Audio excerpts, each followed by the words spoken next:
bust, bust, bust, bust. I told that baby go bust, bust, bust, bust, bust, bust, bust. The Shop with MGK, Glorilla, and Hitboy. So you guys know The Shop. It's a podcast. I did cover them once. I think I covered them when they had Travis Scott and Ice Spice, and they were talking about Grammys and being snubbed and all that. Da, da, da, da. So now they've got MGK, they've got Glorilla, and they've got Hitboy. I like The Shop because it's jam-packed. You know, when they have a guest, they always bring like guests, like at least 2 or 3 high-profile guests, which is dope. So I haven't watched this. I just saw it, but I thought it would be interesting. So I'm going to start it here where Glorilla is speaking, and then Hitboy speaks, and then MGK speaks, and then we'll talk about it from there. And yeah, shout out to all these guys, man. I love all these guys. Obviously, MGK, my guy. Like I used to, when he was rapping, you know, now he's not rapping anymore, but when he was rapping, he was my fucking dude. And in my opinion, don't come for me, but in my opinion, MGK won that fucking beef with Eminem. MG finished him. What is it? Rap Devil. Nah, I killed him. So yeah, we're gonna listen to them chat it up, and we'll take it from there. 2019, I didn't know that. To me, it felt like it was like, oh, just like this wave. And I even felt a little bit like, what the fuck have I been doing? How did I not know? Was there a moment for you, or does it feel like it's been a gradual build? See, I had been rapping since 2019, but I ain't blow up until 2022. And so that was like it's like right after I made my first song, FMF, it's like that same week, it didn't take the song long to blow up. It blew up in like 3 days. And so I was just traveling the world like 2 days after I dropped the song because all the labels was calling me everywhere. And so, yeah, my life changed right after I dropped that song. What is the thing you're still adjusting to with it right now? I mean, I done adjusted for the most part. It's just like, now I'm adjusting to, like, I know people don't be good people. Like, I'm a genuinely good person. And getting into this world now that I'm in, I just see, like, people intentions don't be good, and a lot of people not genuine. They probably me up because I'm such a genuine good person. So that's what I got to get used to, knowing that everybody intentions not good. I think that's a tough thing that any of us go through, like in this spot. Like when you get to a point where you're like famous in a sense, where people want something from you, everybody wants something from you. And like, it really is hard to decipher. Like, I can't imagine how it would have been if I didn't have you guys in my life, like being in Cleveland. How many people approach me about doing X, Y, Z, and it's hard to find out who has good intentions and who doesn't. For sure, because you knew money, you just made money. This guy wants to sell you cars. This guy wants to be a jeweler. This guy wants to be all that. Figure it out. What was that like for you, Higgins? Yeah, it must be difficult, man, being an artist, because everybody just looks at you as a check, bro. You know, that's why Jake's got that song, no friends in the industry, my brothers, man, you niggas not killing me a fact. You know, because a lot of motherfuckers in the industry, they just want to use you. They want to use you for your hype. They want to use you for your talent. They want to use you for your sauce. They want to use you for the clout that you got right now. But it's very rare that you'll find niggas who actually, you know, want to be real friends, real acquaintances type vibes. You know? People don't talk about this, but for producers, it's extremely difficult because you guys build these catalogs that become very valuable way later in life. Right. It's a different thing than being like an artist when you make a hit record and you make all this money now. Producers' catalogs actually get more valuable over time. Right. But people, like, I know you went through that deal. You had a deal at the beginning that took a long time to get out. Yeah, it's crazy because I'm actually still in my publishing situation. How long? Your original one? I signed when I was 19 years old. You're still in your original? 37, so y'all been in the deal for a long time. Yeah, it's a co-pub with Universal Publishing and Polo, and it's just, you know, the way it was set up, it's just ancient terminology in the contracts, and I just now, you know, thanks to like Desiree and Jay-Z and people like that really like kind of got me to the place I'm in now where I have an end date, but before, my whole career I was working without having an actual end date to the way we really get our money, which is through publishing, you know what I mean? So I'm like, you know, just a little bit more out, and that's gonna be like life-changing for me, you know what I mean? Just to even have freedom as a grown man, like I haven't been able to go do other deals or go get events. Shout out to Hitboy, by the way. Hitboy is like the first producer who's putting his entire family on. He got his dad on his beats, Big Hit, I think, yeah. He's got his sister on his hit, Girl Hit, I think, something like that. Everybody's a hit. They're all hitting. You know, so that's pretty dope, man. That's dope. Shout out to Hitboy. This is in different places like my counterparts have, and just like even, you know, not just, I eat very well, but it's like I know what it really is supposed to be, you know what I mean? And it's just like, that's going to be the day. And he got slappers, bro. Let's not slip on Hitboy. Yo, Hitboy's got the hits. That's why he called himself Hitboy, because he definitely also got some slappers. So let's not slip on the boy. August, your biggest asset. Will you be able to go back and get all your rights from all your that you made in that deal? For sure. I'm going to get the revisions, but it's going to take some time. But as far as like, you know, I just want to really just have that peace of mind and just be a grown person able to make my own decisions for the first time in the publishing world. You said you're almost out of that too, huh? Yeah, almost. 20 years. Still there. Yeah, hey, take us back. How's that happen? They get a young, eager artist? Exactly. Yeah, I mean, I met Polo down on MySpace, and I see him going crazy, doing all these big pop acts. You said he signed for 20 years. Oh my God. And really just producing on that level that I was like, man, I wish to be this one day, you know what I mean? And 50,000 sounded good in 2007. You know what I mean? My pops.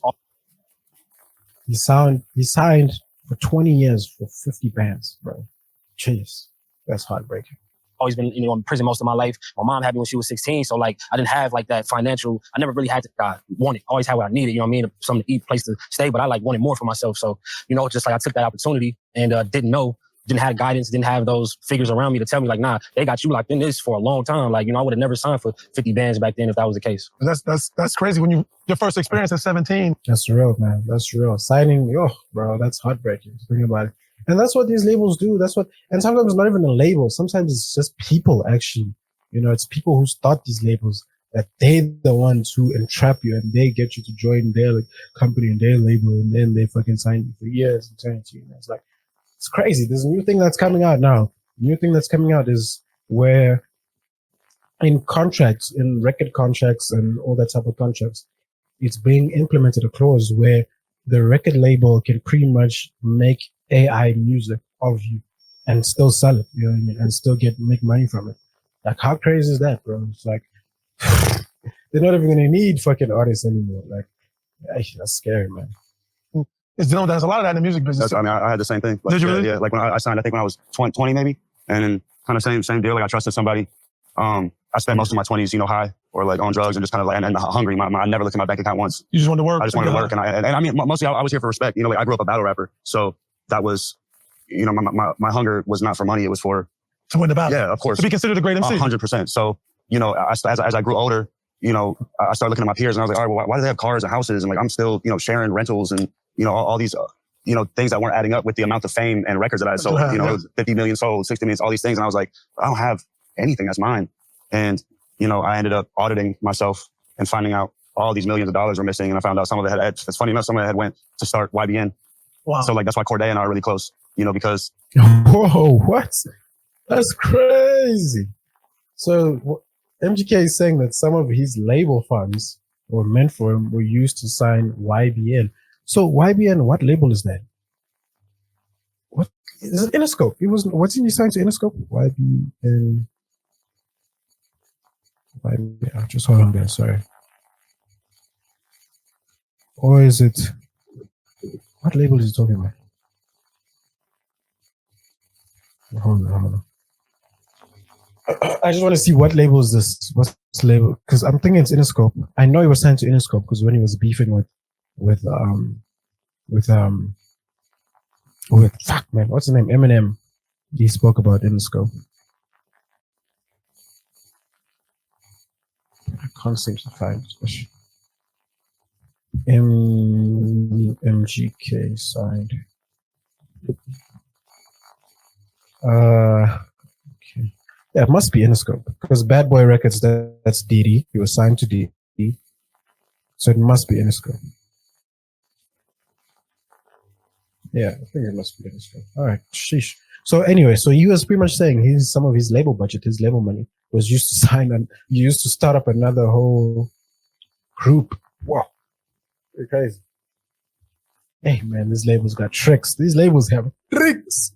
Certain individuals had taken from me. And so was it a business person or a record label? It was a business person. Got it. Who's your account?